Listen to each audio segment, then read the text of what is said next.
Hey, welcome to another episode of Rocket Revenue. I am Troy Barter. Our co-host Gabe Pankinen is out today. He's out doing CEO founder stuff, but the purpose of the Rocket Revenue podcast is to go over all of the things that we're doing on the sales and new revenue side of rocket shipping, rocket tech to build up a startup and have a successful, scalable, repeatable revenue model.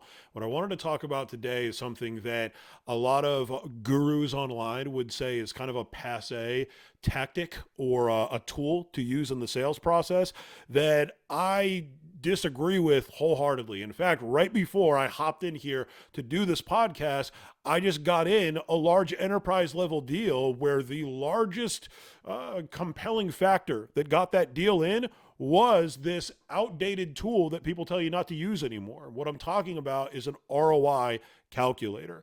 In other words, we're calculating and showing the prospect a quantifiable return on the investment that we're asking for. And a lot of people say that these don't work anymore. And usually the reason why an ROI calculator doesn't work, it's probably one of three things. Number one, you're doing it at the wrong time. I had a CRO when I was at Panadoc that would say, hey, when we're doing our cold emailing, let's kick them over like an ROI calculator and let's start talking about the return that they could get. You're going to fail almost every time if you try to show an ROI or return on their investment really, really early in the sales process, or even like in that case, before they even get introduced into your sales funnel.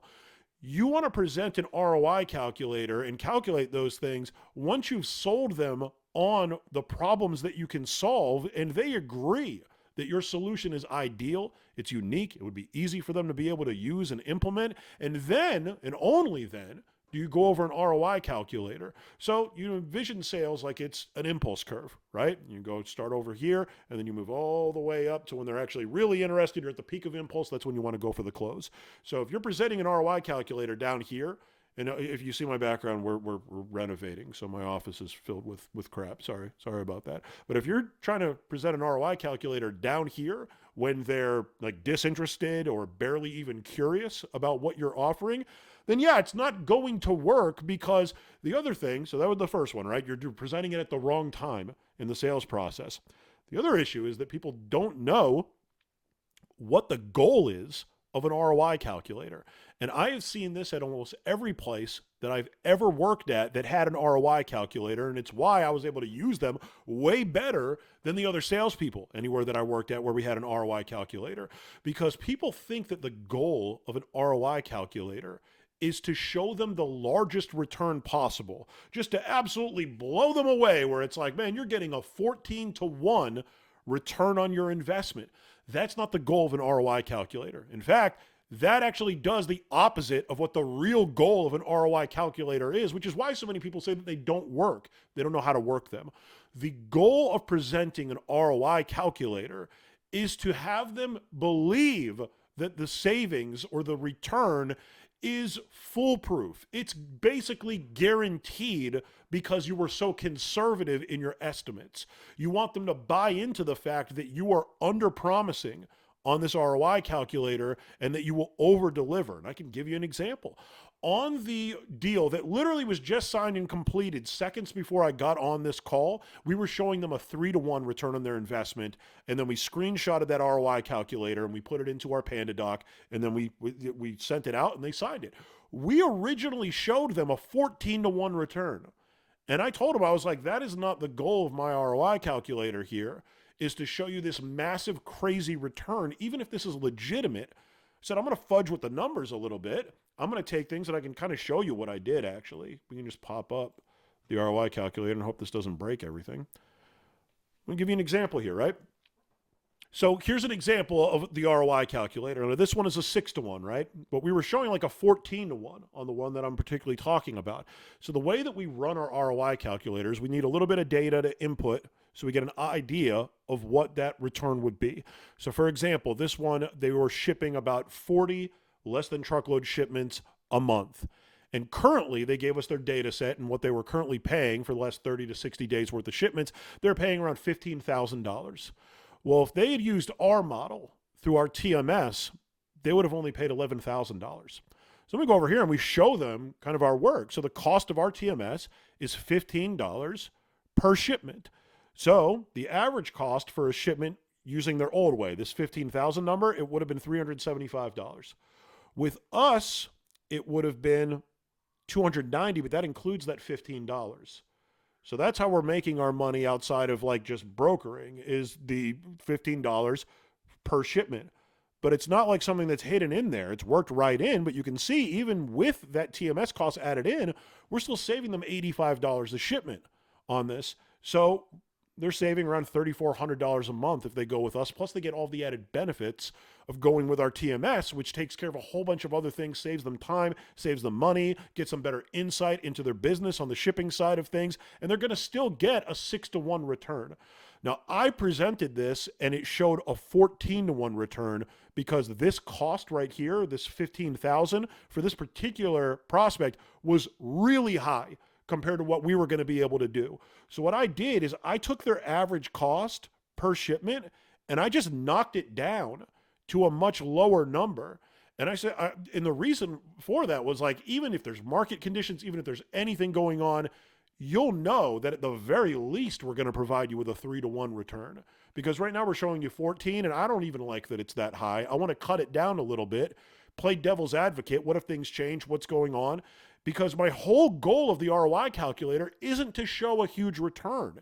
It's to show a return that the prospect sees and says, there's no way that we won't get this return at the very least. So when people are presenting an ROI calculator, the reason why they say that it doesn't work is because they're showing these massive numbers and they're showing these massive returns, and they're not showing the prospect how they got to it.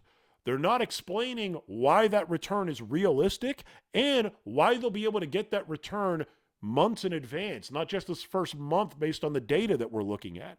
And because they don't do all of those things when they're presenting an ROI calculator, people don't buy it. They don't believe it.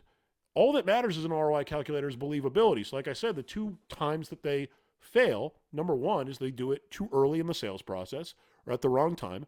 You present an ROI calculator when you believe that the prospect has product concept in what you've presented to them. In other words, you should be able to trial close them with something like this. Hey, I know we haven't gone over pricing yet, but just on the service side, based on the things that I showed you today, if pricing made enough sense, would you say that this service and the solution that we've shown you is something that you're willing to recommend that your company use? If they say yes, you're ready to do the ROI calculator. If they say no, you need to figure out why before going over that ROI calculator. And that's late in the sale. So you can imagine when someone tries to do an ROI calculator at the very beginning, before you've even really sold them on the solution, it's not going to work. Because what's the goal of the ROI calculator we just went over, right? It's to get them the most believable return where they're fully bought in that the return you're showing them in the calculator is the very least amount that they're going to get, and chances are it's going to be higher. Well, if you haven't sold them on the solution yet, and you haven't shown them how you're going to solve these problems that lead to the return, then why would they be bought into the return that you're showing them? So it doesn't work.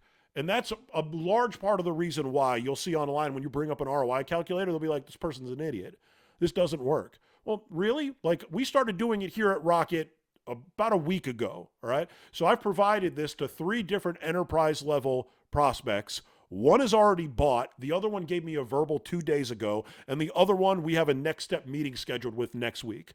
So I'm batting 1,000 using the ROI calculator. And by the way, every one of those highlighted the fact that, hey, I'm going to need to talk to some people here.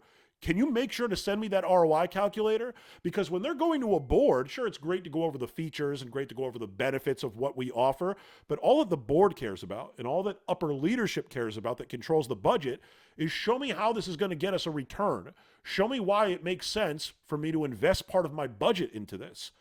And that's why these ROI calculators work so well if you work them the right way. Now imagine if I didn't work it the right way on that particular one where we were showing a 14-to-1 return and I didn't knock it down and then I just gave it to them and then they went over to their board. So what are we really showing them there? What we're showing them is that their current process is so bad that they're able to get a 14-to-1 return on that. Most people would not believe that that is physically possible. Most people would think, no, we spent a lot of time making sure that we're running lean, that we're doing the right things for the most part. And sure, there's always a little bit of room, but not 14 to 1 return on investment room. That's insane. It's not believable. And if it's not believable, then they're not going to work with you. So you're much better off making it a lower return, but reminding them, hey, we started at 14 to 1. I want to knock all these things down. I'm going to beat up my own ROI calculator to get it down to where I'm showing you like a 3 to 1 or a 4 to 1 return. And the reason why is that you know that these numbers, you never pay that little currently. So you know that if I'm guesstimating based on that and based on what you're currently doing, the return is going to be much higher than what I'm showing you here. And that's what matters to me. And that's what matters to your prospect, particularly enterprise level prospects. And it's funny, people say the ROI calculator actually works worse on enterprise level deals. I feel like it's the opposite, because you think about, usually the people that you're selling they're the champion. You're not selling the owner of an enterprise level company more often than not. So what do champions care about? Well, they care about going with a product that works because they care about the company. But what they're worried about a lot of the time is, if I make a recommendation on a solution, am I going to look like an idiot if we buy it? Is it not going to work? Is it not going to provide the return? Or am I going to look like a genius because it turns out to be better than what I even said it was going to be? So if you position the ROI calculator that way, then you take your champion and put them in the best position where they're going to think, okay, well, if I go over it this way and I'm showing this low return, I know it's going to be higher than that.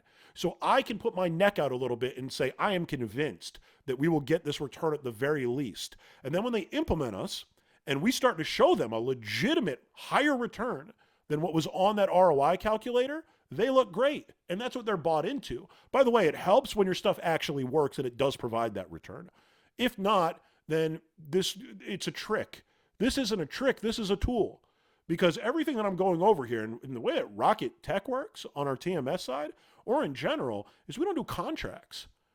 So it's kind of cool that, like, that's one of the big things that is like a roadblock that you have to get over a lot of the time.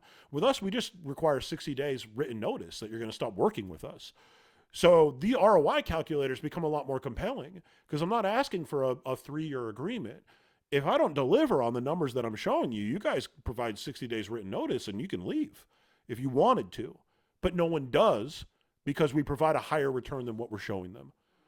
So all of these things are why I believe if you have a solution or a product that shows a quantifiable return on investment, it's always smart to have an ROI calculator in place. Always. Let's do this. If you liked this and you would like a copy of the ROI calculator, I'll work up a blank copy of this. And maybe on another episode, we'll go over really how to lay out the different steps that are in the ROI calculator to build one yourself. But comment on there if you think that there would be value in that. Or you can go to our YouTube channel. You can just type in Rocket Revenue, Troy Barter. This will pop up. And if you're, if you're listening on Spotify or something like that, and just comment that you would like that ROI calculator, the one that I showed, and we'll just get a blank one, and we'll, on a different episode, break down how to build an ROI calculator for a few different use cases, because I've done one here at Rocket Shipping. I first saw this at Fleetmatics, which was GPS tracking. It was a different ROI calculator, but it looks similar. And I also did this at PandaDoc, where we were able to show a return as well. So this works, but you have to kind of change the fields a little bit to make it make sense for your business. So yeah, if you think that there's value to that, comment, and we'll make sure to add that on a next episode, or one down the road at the very least. So to wrap things up, ROI calculator, remember, when anyone says that something doesn't work anymore, kind of question the reasoning behind that. And usually when someone says that something doesn't work anymore, but it worked in the past, it's usually because they're not working it the right way. It's usually because they never believed that it was going to work. And if you don't believe that something's going to work, you're right 100% of the time.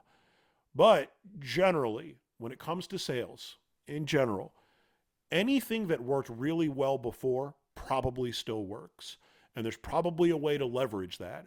but you may have to tweak it a little bit. You may have to ask yourself, when am I doing this? How am I doing it? What's my goal in doing this? And how do I maximize those conversion rates?